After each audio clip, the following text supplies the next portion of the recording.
Hi, my name is Anne Marie, and I'm going to be talking about Nina Simone. So, when Nina first started in music, it was actually before she was ever Nina Simone. Her real name is Eunice Kathleen Wayman, and in the beginning, she didn't sing, but was trained in classic piano. She was trained professionally, and her instructor believed that she could go a long ways in classical piano. It wasn't until she needed to make extra money for her family that she actually began playing in bars and different atmospheres that her mother wouldn't particularly approve of. Her mother was a minister at a church, which is where, growing up, Nina Simone had a lot of practice in her piano. So that's where the stage name comes from, because Nina didn't want her mom to know what she was doing and performing at these bars and singing more promiscuous music. So she started going by Nina Simone. She always seemed to be able to use her art as a form of not only expression, but to show what she stands for and send this message of unity.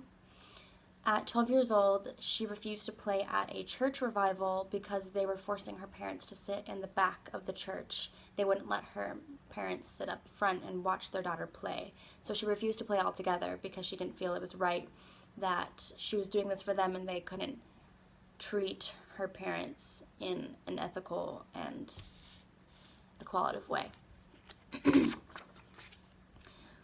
So in her career, she was very a part of the civil rights movement, but her activism wasn't particularly favored by most in general in the industry.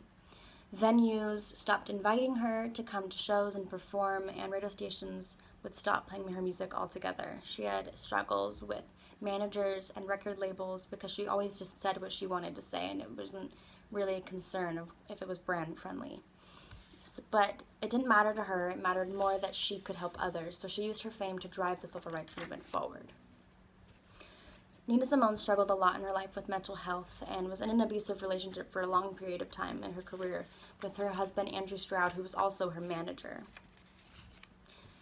This, I think, is where a lot of her passion and emotion comes from as well.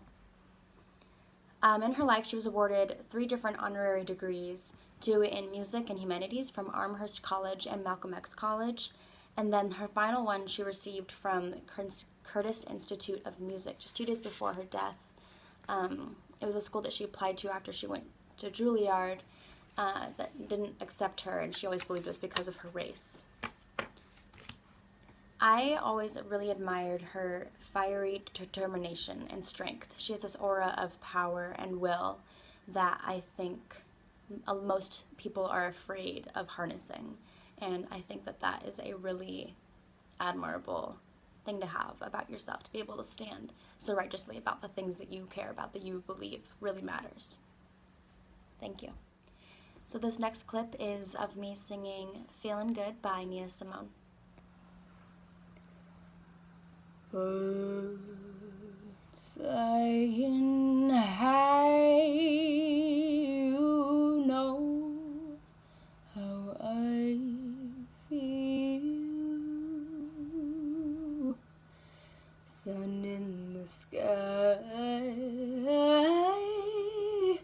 you know how I feel. Breeze drifting on by, you know how I feel. It's a new dawn, it's a new day, it's a new life for me. It's a new dawn, it's a new day, it's a new life for